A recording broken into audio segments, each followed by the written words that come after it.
Alright, here's the last quickie for Fantasia Film Festival 2020. One of the films I saw was Labyrinth of Cinema. This is the final film from Nobuhiko Obayashi, who directed Hausu. Hausu is one of my favorite movies, and it's an absolutely insane watch that everyone should see. This newest film, although not as great, still has a lot of the stylistic decisions from Hausu that I love. With a 3-hour runtime, it's a pretty long film for what it is. This is less of a standard narrative experience and more about the themes and ideas that it's communicating. It's about war and history and film and how you can learn from cinema. Much of this feels reminiscent of Alejandro Jodorowsky's films. It is very bizarre and trippy and colorful and amusing. There are quite a few musical segments in the film that were also well done. The film is both vibrant and chaotic. The style, editing, pacing, and overall presentation is something that I really love. Basically, the characters in this film are existing within films, meaning that they often break the fourth wall and do things like let the music cues decide what they should do. The film is interspersed with thematically relevant pieces of Japanese poetry. The music in this film is really great. The cinematography is really well done and greatly complements the editing and presentation. Now, although this film has a lot of interesting things to say, I wouldn't exactly call it profound. Perhaps my opinion might be changed on a second watch, but it felt as though a lot of the statements were pretty on the nose. It does give me the impression that there will be more to interpret on a second viewing, so at least there's that. Overall, this film feels much like a love letter to cinema. Some parts are creepy and unsettling, and others are energetic and inspiring. It's a stylistic and visually varied film that I found to be pretty interesting throughout. So yeah, check this one out whenever you can, and prepare yourself for it being 3 hours long, because if you don't expect that, then it might feel pretty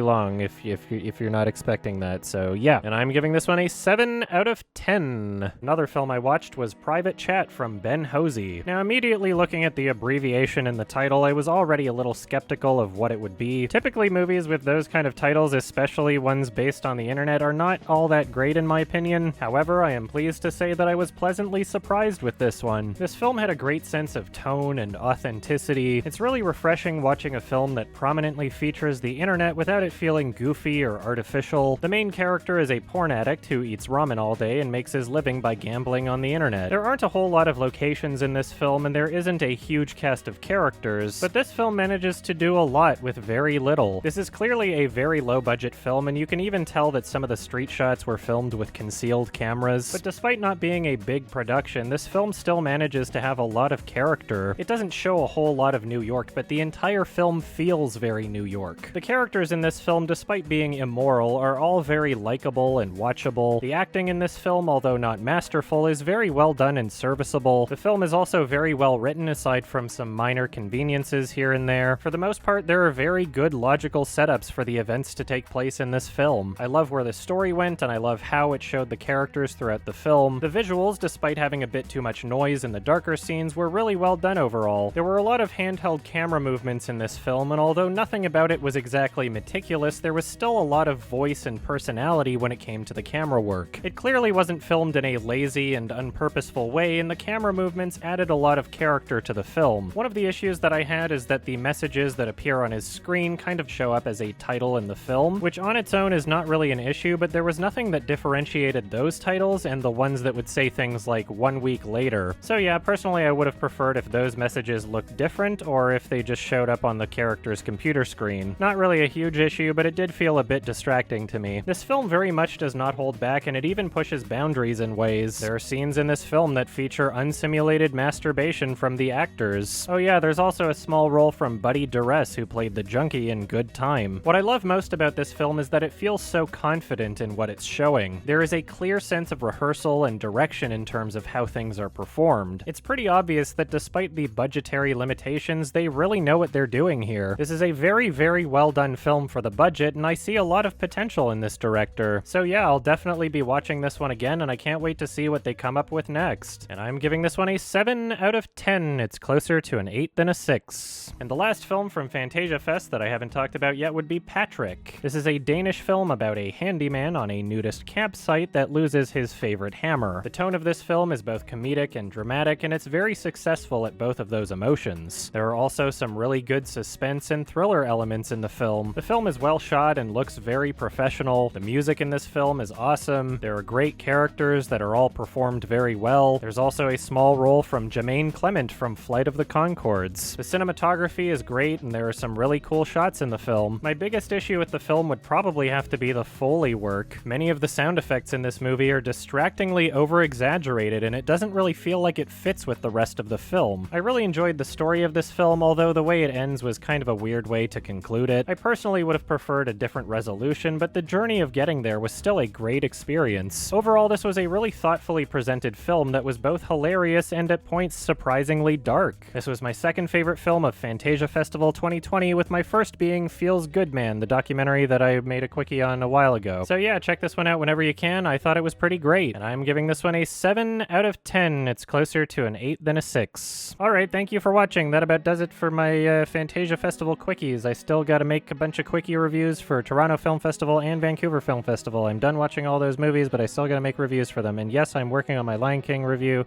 It takes time, be patient. I'm you know, I'm doing it. So, anyway, thank you so much. Bye-bye.